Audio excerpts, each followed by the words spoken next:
5. Hello, nonprofits. Happy Saturday, y'all. I hope you are having a productive, peaceful, present week. You need all three of those, not in that order. Peaceful, present. No, you probably got to be present first. Present, peaceful, and then productive, guys. I hope you guys are having a wonderful week. We have a special guest here, but we'll give a few minutes for everyone to get joined before we start. You guys have seen her before. Most of you have seen her before, but we'll just go ahead and give a few minutes. If you're coming on, say hi, guys, so we can see you in the comment section and know who's joining. I see a couple of people from Facebook. I see a couple of people from YouTube. Let me know where you're joining from, where you're located, and we're going to jump in.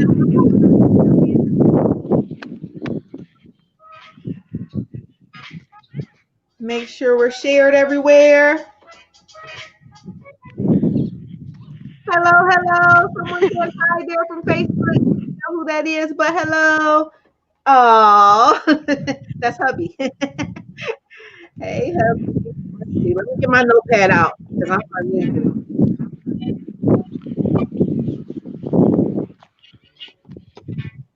Where are you located right now, Keshia? It's so beautiful back there. Thank you. I'm in Crockett, Texas, which is between Dallas and Houston. It's a small community, about 6,000 people. Wow. It's small. Okay, but that's right there where the farm is that we're going to be talking about soon. That's where the farm is. I'm going to be clearing land on the farm soon. So I'm really excited about that. All right, guys. It's a lot of work.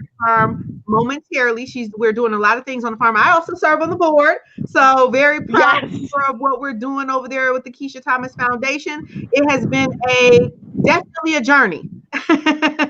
Definitely a journey, but we've needed every single step. Absolutely. We're here. Have we had any delays, any setbacks, any issues on the way? Because sometimes people look at the end of the journey and they think that it was just super smooth. But well, the first thing is any idea that you ever thought about a plan, throw that out the window. No, I'm just kidding. It's great. I know you love to plan, but have an idea and outline. But understand that things are constantly moving and constantly changing and evolving. Sometimes where you started out at, you'll have a better idea when you finish. But don't be so rigid to your plan that there's no room for expansion or going in a new direction. Or editing. You need to constantly edit. The world is changing us around us. And those who are quick to edit, like, you know what? I know we may need to adjust the timeline. Maybe we need to adjust our mission a bit. Maybe we need to adjust something to make sure that we're a part of the solution and we're fitting into where the world is now and helping them to elevate to the next place. So that's so important for you to have a plan, but be willing. Don't be so sold on your plan that you have no flexibility and you can't release to God's plan. Because he might have, of course, it's always a much better plan, you know? So we got a couple of people. We have Nene from Austin. All right, neighbors. Hey, Nene, how you doing today? She's from Austin, Texas. We have, who else is in the house? DFW? Is that DFW in the house? Nelson Hollins? All right. That's Detroit. What up, though? That's my hometown right there. So hopefully I got that right. Let's see. Oh, Dallas. My bad. I was living in Austin, Dallas, Texas. Okay. Well. That's my hometown as well. I'm thinking about Detroit.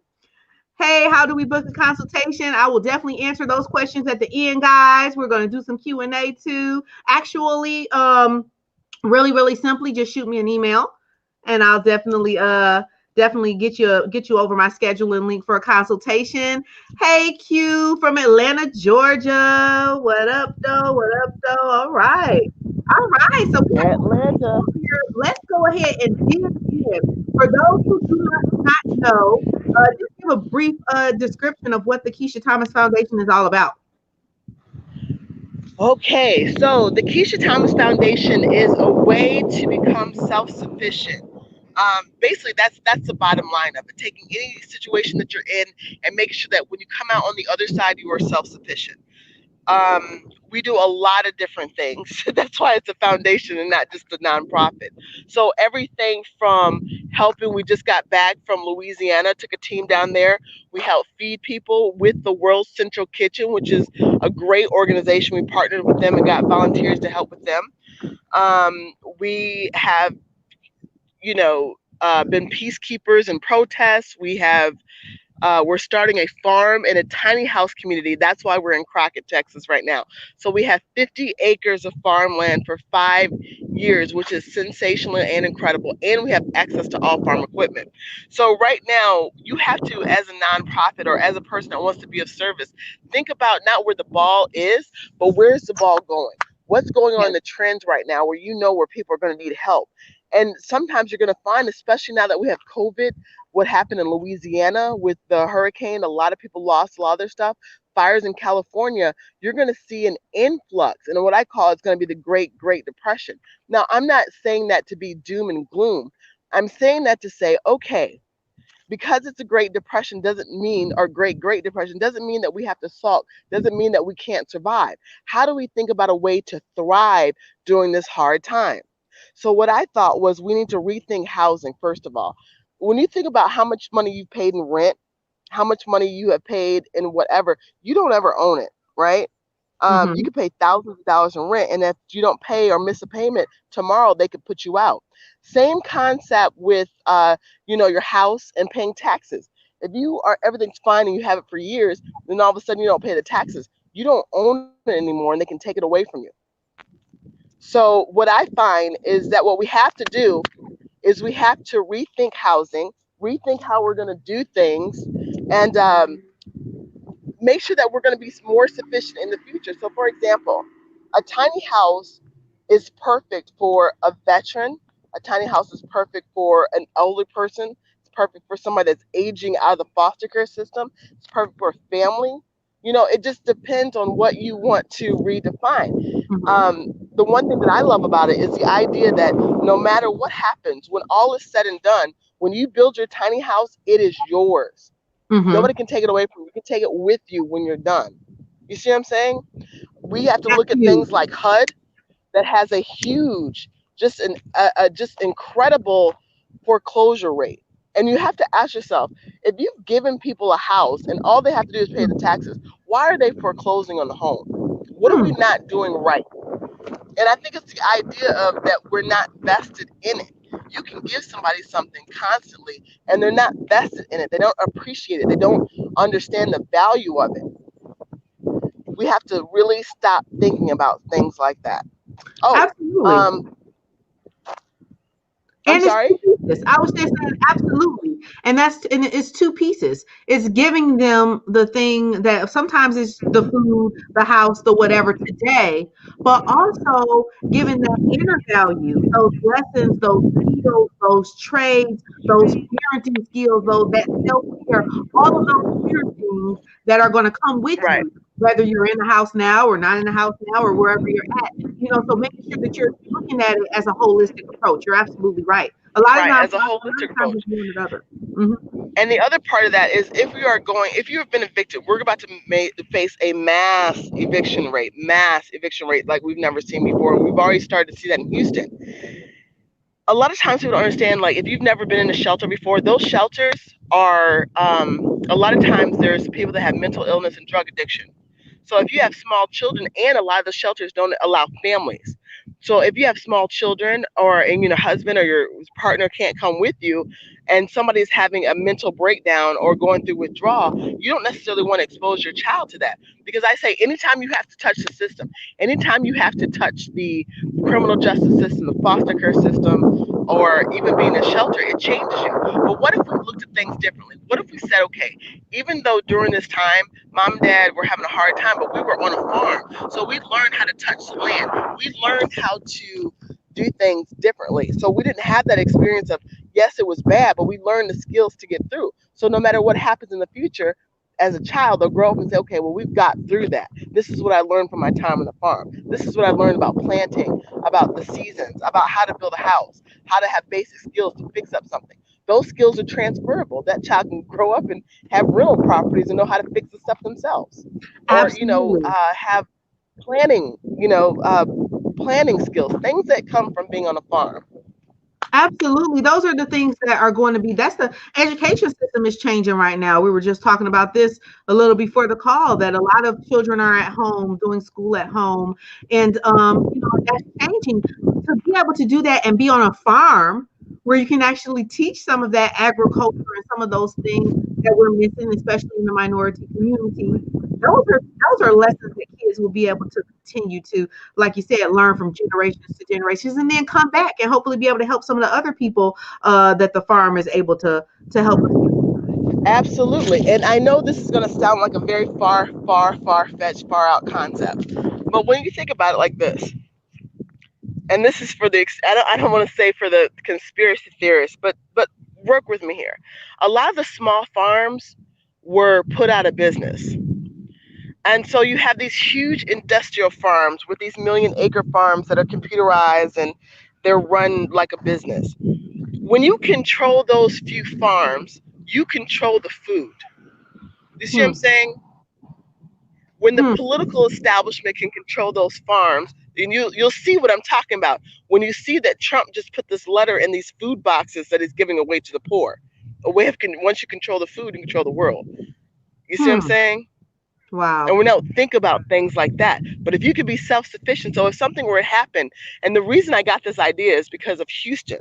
So I'm in Houston, I'm giving away food at the church like we usually do. But I said to myself, what happens when this food runs out? What happens when this stops? What do we do then? Will Hmm. anybody in this urban community know how to filter water? Will anybody know how to grow their own food? Will anybody know how to survive if there was a breakdown in production, transportation, and distribution? And the answer to that is no. And Hmm. when there was a letter that was sent out by Smithfield Farms that was put into the Boston Globe, a lot of other major newspapers that said, hey, listen, in a minute, because of COVID, we won't be able to stock these shelves. That actually happened. That letter went out. Hmm. Now, we don't know what happened behind the scenes, but you have to understand a lot of those people in that factory got COVID, but they continued to put the things on the shelf because they didn't want to have a huge panic. But that Hmm. happened. And if you notice, have you gone to the store lately, the stores are starting to thin out Hmm. on groceries. You don't really notice it, but I want you guys to take note of it. Things that we used to just have plenty and just a lot of, we don't have that anymore because there's a huge shutdown in the COVID, right? When they Self-sufficient started is so slaughtering off those important. I'm sorry. animals because they couldn't, because remember, when you slaughter an animal, when you raise an animal, you only raise it for a certain amount of time before you take it to slaughter. When you Hmm. take it to slaughter, you process it and then it gets shipped to the whatever store. Well, what happens is they have to slaughter them because they can't afford to feed them past a certain time, and the meat changes itself. So when you do things like that, you break down the distribution, you break down what's seen on the shelves. So, anyways, my whole thing is get ahead of the ball instead of behind the ball, Hmm. and especially on food. So if Absolutely. anything were to happen, In waste. the second wave of COVID, Uh, we don't even know what that's going to look like. We don't even know with the first wave, but the second wave of COVID, we'll be in a position where we will be thinking about the basic needs of what we need to have so mhm. that we're not dependent on the government to give us something. And remember, these food boxes that they're giving, they're shallow, they're the outlines of the food that we need to survive. So anyways, Absolutely. there's That's that part. that's what you're all about, is the self-sufficiency. And that self-sufficiency is so huge. No matter what, no matter how much you have, you start with the waste. What am I wasting? What am I wasting so much? It's a little windy out there, huh? Yeah, it is. So But forgive me. So I'm putting my ear up so I can hear you guys a little bit better. it's okay. I was just saying how that's so important. So that's what the foundation is all about, is self-sufficiency, is helping the areas of need that are affected by uh, disaster, or also activism as well. Keisha has done a lot Right, of right, activism. right, right. Because I always have this saying that says, "Let your actions equal your activism." Mm-hmm. Right? My whole philosophy for activism is it is not my job to be the leader, right? It is my job to lead you, to show you what can be done, and then for me to back up and create leaders so that you can do it for yourselves and do it in other communities. Mm-hmm. That's the number one job as an activist. Everybody Absolutely. wants to be in front of the camera. Everybody wants to be in front of the bullhorn. Everybody wants to be in front of the newspapers. And that's all great. I get it. It's sexy going to protest. But to be truly successful as an activist, you need to be creating leaders, and you need to be creating situations where people can do for themselves. That's one of the things, and I'll tell them in a minute. Like, anybody wants, I don't even like to call myself an activist sometimes because it's such an easy thing to do. It's like anybody with a bullhorn can be it, and that shouldn't be. Like, that should not be. If you look at activism and organizing in the 60s, they had a whole plan, right? Now, and I'm going off on a little bit of small of a tangent. When I saw a Black Lives Matter activist, and I'm using that term loosely, with a Proud Boy doing a press conference saying that they're not racist, you've just undermined and destroyed some of the work that the activists are doing. For what? A photo op? The Proud Boys have nothing to do with what we got going on. But because you have pinned yourself as an activist and somebody gave you a microphone and somebody put a camera in front of your face, now without any thought, planning, or organizing, you can just say whatever and people just read that and like, oh, okay, whatever. Understand in the 50s and 60s when they were organizing the bus boycotts and things like that, they actually had teach-ins. They actually had an outcome, a plan. You see what I'm saying? You didn't just go to the lunch counter. You had to practice being, ashes on your head. You had to practice being calm and resisting. You see what I'm saying? Absolutely. So now the word is used loosely. It's just so now you're saying the word is used loosely. And so it's used too loosely without thought. And wisdom tells you not to use more damage. And I know I'm going off on what our topic was, but it's extremely important in your organization. Extremely important in your organization. Your mission statement, okay, should be something. Remember, I say, cast a wide net. But at the end of the day, everything that you do, you need to have wisdom and think about what it is that you're doing and why is it that you're doing.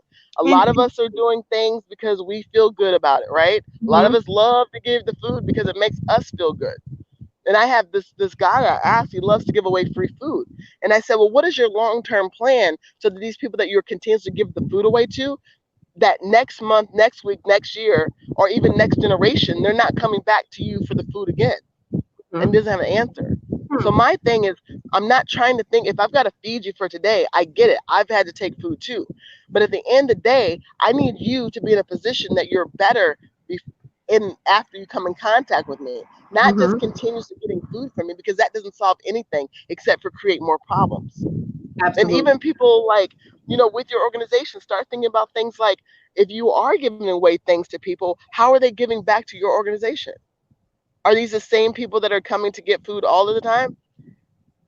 How much time now, if it's elderly and people that are disabled, that's a different story. Right. But if you have able-bodied people, especially young people, and this is what I did when I was in Louisiana. So you've got we're giving away water, we're giving away food, right? So I would be let me just speak free. I'd be so pissed off because I would see these, especially like older people, older parents, grandparents, get out and get a case of water while they have able-bodied teenage and young people in the car that wouldn't get out the car to get the water. So I wouldn't even let the older people get out the car. You have young people, 12, 15 years old, they need to get out the car, pick up this case of water and put it in the car. So I'm going on a different tangent, but we're not doing a very good job if we're teaching our kids that you don't have to do any work anywhere, anytime, and let the older people do it. And I've seen that continuously happen. So, people were like, wow, get them, girl. No, that's your job. You know what I'm saying? Take my lead. If you got a kid that's in a car, let them put the groceries in the car. Let them do things that they can do. Don't always as parents do everything. But now I'm really off on a tangent. It's okay. It's okay. I totally understand. That makes sense. It absolutely right. But what you're doing is you're setting these kids up for entitlement. So if they have to come through, and it's so crazy. Like, yes, we're out there for hours and we're volunteering and we're giving away food. At some point, we get tired, right? Those cases of water are heavy. So yes, I need you, as you're coming up to get this food box, to get this case of water yourself. And teaching them, You're talking about teaching the lessons, that doing that family communal thing that used to go on back in the day. Sometimes we will all take ownership of making sure that kids had the lessons that they needed. Even the tough ones, like, oh no, you need to earn that, or oh no, it's Exactly. absolutely. And we see, where we really see where we really kind of see the mistakes is now. There is a huge unemployment rate, true, but there's also a whole huge group of fast food restaurants and all types of people that are looking for employees right now, and they're having a hard time actually finding. They cannot find them. They cannot keep them. They cannot train them. Mm-hmm. They don't have a good work ethic. Mm-hmm. See, like I said, sometimes being in the position of what it is I do, I'm not here to make friends. I'm here to make stronger people. Mm-hmm. So if you have I don't want to say a whole generation, because you got some people that are hard workers, right? But you've got to nurture that. You've got to hone that. You've got to feed that. You see what I'm saying? You've got to go out with these young people, and when they are doing something positive, you've got to give them encouragement. Mm-hmm. Absolutely. You know what I'm saying? So that's also part. Like when I went out there to Louisiana, because there's all different stuff that we do, right? So the Keshia Thomas Foundation was able to get generators. Now, I don't give people generators, okay? What I'll do is I'll get generators, I'll let people loan them, and then have them give them back, because there's going to be another scenario where people will need generators. Mm-hmm. And if I've given them all away to people that don't need them year round, then I have, in essence, wasted money, right? Mm-hmm. And when a nonprofit, you can't really necessarily do that. So anyways, there's this guy that I was helping with the generator. And so he was like, oh, I've got to take my daughter, blah, blah, blah here. And so I said, he's like, it's like 2 hours away. And I said, okay, well, I need to, just write out this thing for the generator. I said, well, what's wrong with the car? He said, the car's on flat. So I said, well, why not just change the tire? Right? That makes sense. Mm-hmm. Change the tire. That way she has her own car. She's got 5 kids. She can't drive her around forever. Fix the problem with the car. That way she can go be independent, do what she's got to do. Well, we go to change the tire. He's 70-something years old. And then there's a grandson that's like 16, right? Mm-hmm. Grandson, sleepy-eyed, coming out. But nobody had the expectation of him to help fix the tire. When I got out there, it was like, okay, he's 70. Get down there with your grandfather. You know what I'm saying? And it's how you say it. You don't have to be mean about it. You don't have to be like, oh, you're lazy, this and that. No, encourage him to get down there with his grandfather. Encourage him to learn something. By the time we were said and done, that kid had finished the tire off, because we had to go get the tire fixed. The kid had come back, and he had a sense of pride. Mm-hmm. Mm-hmm. He had a sense of pride. Absolutely. So with your nonprofit, it's not just giving. Do not just think that you are just a giving tree, because you can hinder people like that. Absolutely. You absolutely can. It's about teaching to fish, and at your greatest level. Teaching at your greatest level. Like I said, sometimes just giving away food, you get really excited about that. But the thing is, are you giving to them at your highest level? For me, right. It wouldn't be. For me, teaching at my highest level is teaching people financial freedom, how to right. How their own. You know what I mean? Because now that's something they pass on to their kids. So you have to be teaching at your highest level. Let's get into the crowdfunding. When did you start? Yes. As we talk about like being self-sufficient, now how we talk about we need money. But at the end of the day, to do what we have to do, we do need money. And that's just, for years I'm like, oh, blah, blah, blah. No, forget that. We need money. Like to really be effective and to get money is, the Bible talks about, the money is a defense. Money's a defense. You definitely need money to be able to like do the next level things. So let's talk about crowdfunding and how do you get money, right? Mm-hmm. First of all, be sincere and be honest. That's the most important thing that I could ever tell you. Because once you lose your reputation, it's gone and lost forever. And it's just almost impossible, unless you have good PR people and the most high favorable, to ever get it back. So don't ever start off with something that's not the truth. So you see these people on crowdfunding that do this thing and they're like, oh, well, I need this money for blah, blah, blah. And then they go end up using the money for something different. Or, I need this money for small business relief, and then they go end up spending the money on themselves. Not to say that you're not going to have situations where, your money is going to be spent on other things, but for the most part, stay on the crooked but cut straight. Be honest. People will honor honesty and integrity. Absolutely. The second thing is, don't be afraid to ask. That was always my biggest thing. I don't want to ask. People think I'm begging. Okay, if you don't, a closed mouth does not what? Get fed. And it's all about how you ask, right? When I said about, I need the money for those generators, right? So now they know that that generator is an investment into my foundation. They know that that generator, that money that they gave for that generator, is going to be used to help numerous amounts of people, not just this time on this Hurricane Laura, but on the next one as well. Absolutely. Um, if you have a platform, use it. If there's a special occasion coming up that marks the anniversary or something, and people remember that, use that. Use your success stories, use your failures, use your own story to get money, but not in a boohoo crying kind of way. You know what I'm saying? So example, let's talk about why you shouldn't be afraid of GoFundMe. Okay. First of all, GoFundMe is not going to give you a whooping if you mess up. You know what I'm saying?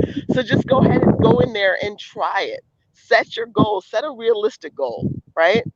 Um, Try for $2,000. And then with that $2,000, what's the money going to be used for? How is the money going to help your organization?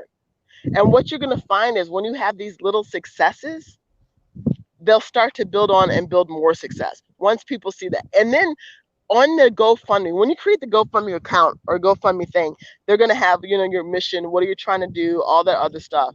And you'll put that in there. But don't forget to put in updates. What have you been doing? What marks have you hit? That's good. You know what I'm saying? So on the thing, I'll show pictures of the farm. We haven't started to clear land yet because it was so hot. And then the hurricane happened. But now it's not hot anymore. So I'm going to start clearing land. And I'm going to need volunteers for that. So on my update, I'm going to show, okay, here we are.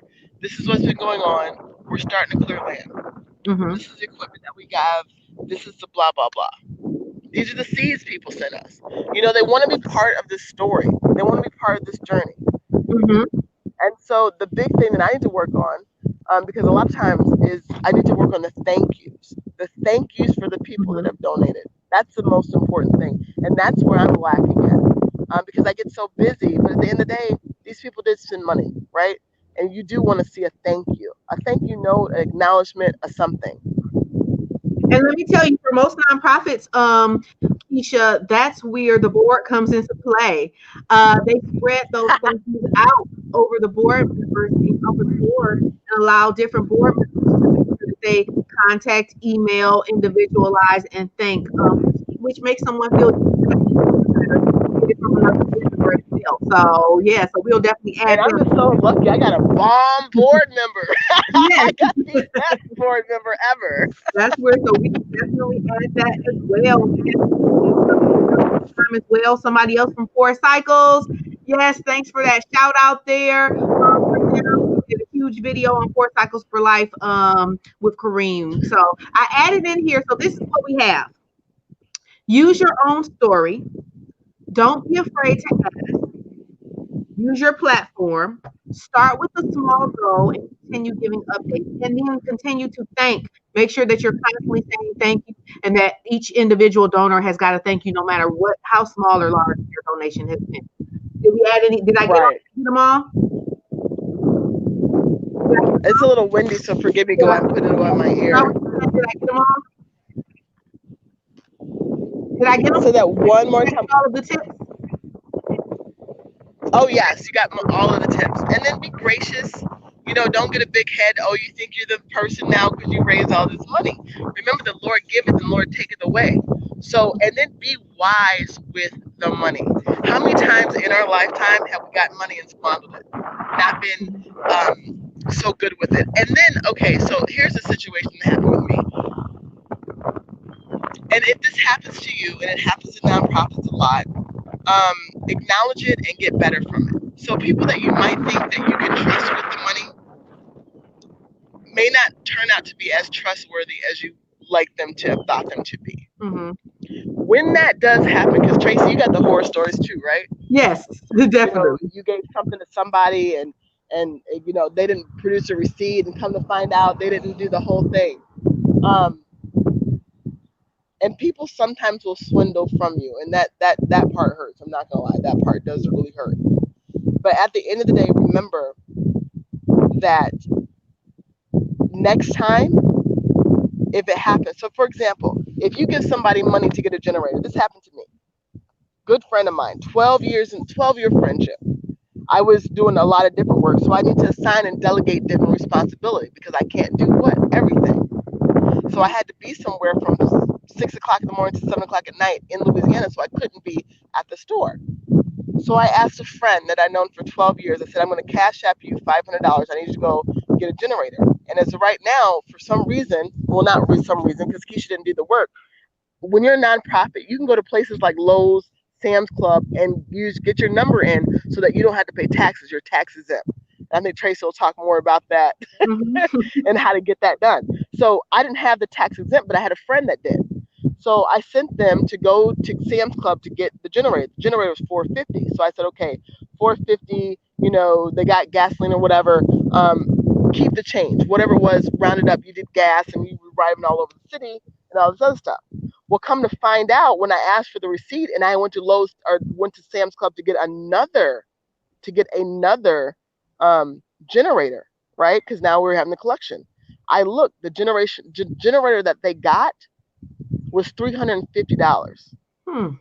I gave them $500, and I'm talking like I was more hurt than anything else. Like this is, this. Remember, if I'm telling you to be honest, I have to be honest, right? Absolutely. I was more hurt than anything else because this was a 12-year friendship, and in that 12 years, if this person, especially if they were in Louisiana, if they needed anything, if they needed food, if they needed fuel, if they needed whatever, I would have given it to them. I would have just, you know what I'm saying? I would have found a way to give it to them. But because people want to be sneaky, right, and get that extra, now it's the end of a trust, it's in a relationship. But it's a great lesson for me. What's the lesson? Number one, no matter how busy you are, Oprah always talks about this, right? Sign your own checks. But I'm going to translate that into, okay, Keshia, make sure that you go and you research, because I thought I researched the generator was $450, but make sure that the one that they got is the one that you wanted. And then when they're there at the store, then cash app them the money. So the blind going on and, thinking that people are going to do the best for you, even no matter how long they've known you, it happens. And then there's people that I've known for 5 minutes that would never even do anything like that. Right. You know what I'm saying? So I don't want to say everybody is bad. I'm not going to say that at all, because the majority of people that I know are good. The majority of people that I know are fantastic. But I can't deny that things like that don't happen. And unfortunately, and I looked at it like this, and I told him, what you took from me, what you see is like that $100 or $150, because I would have given him like whatever the change was, right? Change is like, a few dollars less. Like change is not $150. Like that's not keep the change. But that money could have bought, because we have nonprofits, we get more things. That money could have bought a pallet of things that I could have bought and resold at a resale shop to get more money for my nonprofit foundation. So with that being said, when you get this money, like there's parts to it. There's getting the money in from the donations, which is great, but there's also being a good steward of the money. Absolutely. And that's just as equally as important. So am I ashamed that happened? There was shame that went with it. Am I hurt? Yes. I ended up covering the $100. The friendship will never be a friendship again. And it was a tough lesson to learn. So absolutely. With that, and you take the good with the bad. You take the good with the bad. I was just saying, you take the good with the bad. That those things happen. Take the good with the bad. So fun. And when you lose money, when you're not a good steward of the money, remember that's money that you raised. So you don't want to work backwards in the hole. You want to go forward.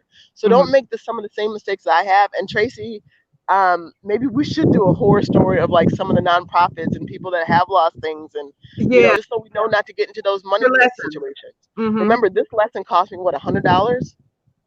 $100. Some people have lost thousands of dollars. Absolutely. Right? So not only just getting the money in, organizing, telling your story, setting your small goals, but after that, being a good steward of the money. Awesome. And someone just said, okay, I get it, but did tell them to keep the change.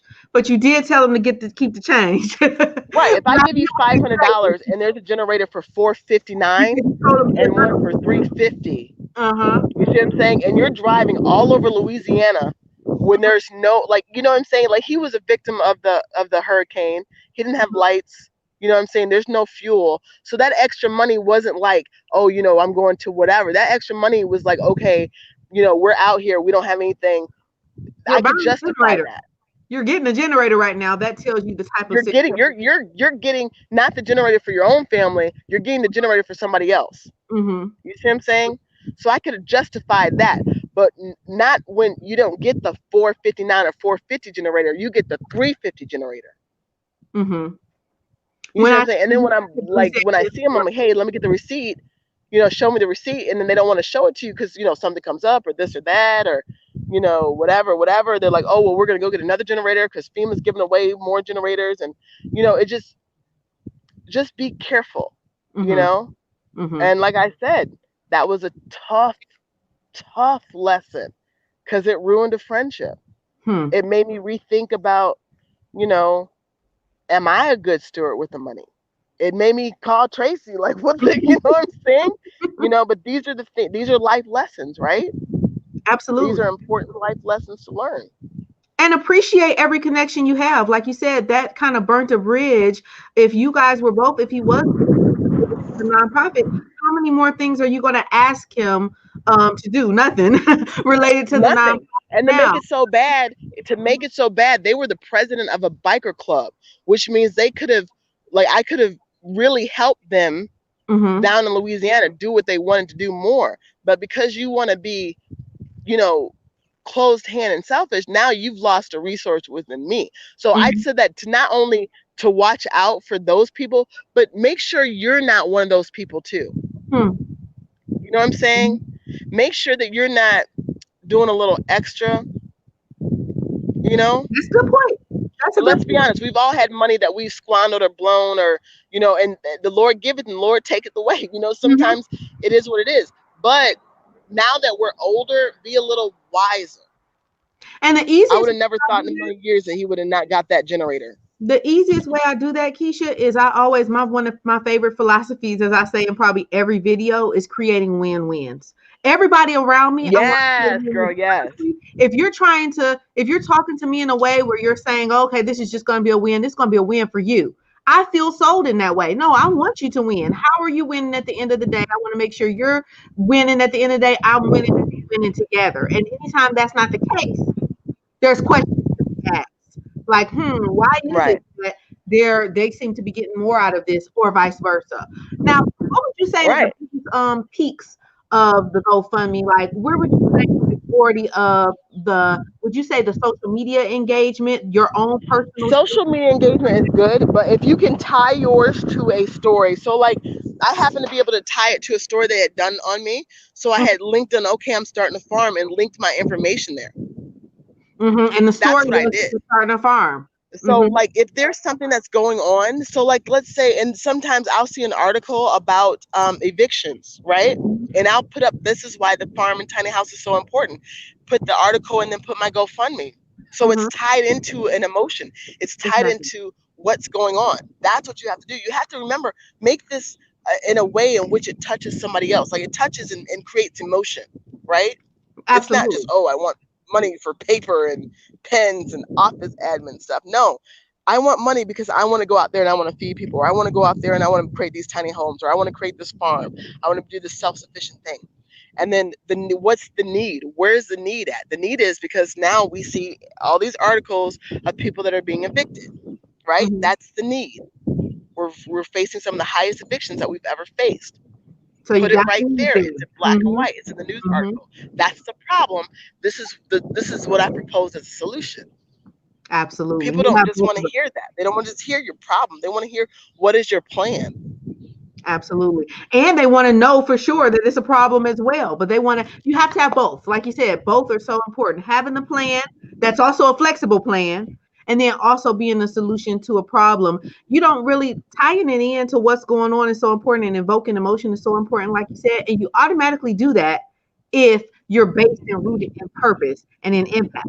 Yeah. So your goal, like Keshia Thomas Foundation is is to create a more self-sustained, easier to get to or shorter goal of getting to home ownership and things like that for people. Something that's sustainable more for the earth in general. Because we don't really have children. Let me tell you, I'll be on that. I'll be the first resident. Like, you're gonna love it. You're gonna absolutely love it. It's a way to it's totally free. And once you don't have to deal with those bills and that stuff like that, you're gonna find that you have time to be creative and live the life that you wanted to live. Absolutely. Now, I'm not saying tiny houses are for everybody, right? They're not. They're for, it's a lifestyle. But it's an option. Absolutely. And sometimes, and it's a welcomed option right now, which is awesome. It's awesome that we're in this movement now where it's not like you got a small house, it's a tiny house. And you get to focus on every little detail, and you get to be really intentional about your space, about what you consume, about what you have for storage, about everything that you purchase without tiny living. It's a thoughtful decision. And I believe that your vote is your dollar. So that aids. I think we might have had. And the thing is, like, do we actually need everything that we buy? Like, that's another thing too with a tiny house. It makes you focus on: do I actually really need this? Do I actually really need to go into debt for this? Do I actually need to, why am I buying this? Why am I buying this? Do I want to take care of this? Because sometimes you forget about the process of taking care of everything that you buy. Everything has to be maintenance. Everything has to be, and that's all the process in itself as well. So you talked about mainly the question was, as far as the funds coming in, which avenue do you think is the heaviest area? And one of the things you said was social media, and we're going to wrap up here. It's almost 45 minutes. But I know you said social media, but also tying the story. That's really where you saw peaks as well. Is there any last thing that tying the story into, into the problem and then creating a solution? That's extremely important. Extremely important. And then there's other things that I'm going to do to fundraise as well. This is GoFundMe was like the easiest one when you think about it, because it's almost like on autopilot. And I don't want you to think that it's easy. That's not what I mean by easy. I mean, it's easy in the point of the hardest hiccup most people have is just go do it. Right? How many of you, what's stopping you all from doing a GoFundMe right now? What's stopping you from right when we get off of this call right now, going to go and do your GoFundMe? Now, you've got the both of us that can consult you on the writing, that can consult you on what you need to say. But at the end of the day, you just need to do it and get it done. Absolutely. And I will say for you, Keshia, one thing that I definitely see is you will tell your story. Keshia is on right here, guys. We're going to put her links if you want to follow her as well. Follow her on Facebook and things. But she is on. She'll pick up a camera and start talking. A couple of times a week. So that's an important piece. Yeah, really everything from like when I'm in Louisiana, I'm sleeping in a van. I am sleeping in a van. Right, Tracy? You called me. I was like, van life. Yeah, van life. We loving it. Van life. You do what you do what you want. If you want it bad enough, if I want this organization to be, something, and this work needs to be done, I'm going to go do it. And remember, in Louisiana and natural disasters, the van is an up thing, because you're in a place where there's no hotels, there's no water, there's no electricity, and people need to figure out how to get by.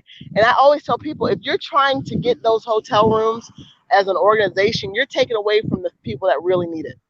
There's people that are on insulin that need to, refrigerate their insulin. There's elderly people that need that air condition. You're there to be of service, not to take up the resources. So that's my number one telltale. When I see an organization go down to a place like that and they booked up all the hotel rooms, I'm already looking at them suspect. Unless you're booking those hotel rooms for people that just lost their house, you're doing the wrong thing. Wow. Go get a van. Go get a van. Go get a van and rough it out for a little bit, and then get a motorhome or whatever it is. But yeah. Someone said, Keshia, do you host tours of your place? We're at the beginning stages. So I think Nene just start following here. We're at the beginning stages. And I will be hosting. Oh, you will be hosting. All right. And because she's in, I believe. Well, once we get things a little bit more established. But when I was down in Louisiana, there was these guys that did the clearing, right? So that's a whole different thing we should talk about. But so I said, I'll do a wild game hog hunt. You guys just come out there and shoot wild hogs and camp it out. Shoot your guns off. They're like, hell yeah, and spit, and yeah, they'll do out there. So I was like, all right, that's a fundraiser right there. So you just have to be creative and be creative with and do what's going on, whatnot. So. And someone said, thank you. I love your knowledge, Tracy. Thank you. I appreciate that. Let's see. Do a GoFundMe need to be connected to a bank account? Yes. Yes. Do they charge a percentage of the funds raised? Yes. The GoFundMe needs to be connected to a bank account. Now, I will tell you this. If you have your 501c3, you need to get your own separate bank account for your 501c3. There should be no reason. I remember, you got the bank account? I looked at my bank account. I was like, what am I doing with this few extra $1,000? No, this needs to go to the 501c3 bank account immediately. Immediately. And that creates that tracking. That's what helps with always tracking and being a good steward of what you're receiving. Right. Now, don't get it wrong. Like, it's not like there's not going to be times where, you could use some of that money for your personal, your gas, getting down there, you doing this or doing that. Like, not all that money is going to your, to just the foundation. But I'm telling you, the majority of that money needs to go to the foundation. For real. And you need to have that bank account set up. And you need to have people on that bank account that you trust. Absolutely. Love to visit when you're ready. Heck yeah, you got a van, you can come down. She said, come on down. All right. Come on down. All right. Well, I think that was so beneficial. The last question I have for you is, when did you know that your GoFundMe was going to be a success? Was it like within the first day? When did it start really picking up? Like, how long has it been up as of now? What about? It's been up for like September, October, November. September? No, July, August, September. For 4 months, 3 months, I just renewed it. I think when I started to hit, I started to get some momentum, and then I was like, okay, well, wow, I think I'm gonna reach my goal, But like I said, it's tying it to a story, and it's, if you can be consistent and things like that. And then there's other things you have to do. So now I need to, and the funding just never seems to stop. That's why the other type thing that we need to talk about is, once you do get that initial seed money, how are you going to be self-sufficient? Like, what are you going to do to make sure that your nonprofit, like you said, Tracy, on your other video, has streams of income, so you're not always out there asking for money? Very important. Very important. What are some things that you say? Because grant funding is fine, and getting grant funding is fine, and we, those are all great as a stream. But you don't ever want to be dependent on just that stream. My favorite thing for nonprofits to have is always have their own products and services that they can provide as well, and ways that they can naturally be able to, by solving a problem. And so, for an example, Starbucks is a nonprofit. Of course, they have a product that supports them. They don't have to ask anybody for any money. Starbucks doesn't have to, at any point in time. You have a product or a service that you can. YMCA is a nonprofit. They have a service that they provide. They're also able to provide at a discounted rate for families who are lower income and things like that. But they also provide it at regular rates for those who, so they have a service that they provide. Having some type of products or services, or just multiple streams of income in general, is so important. So I'm glad you. Because the Keshia Thomas Foundation will have a restaurant. We'll have because that's a stream of income. Plus that money can go back into the nonprofit. So when I go out to places like Louisiana Feed People, I'm already on the head of the game.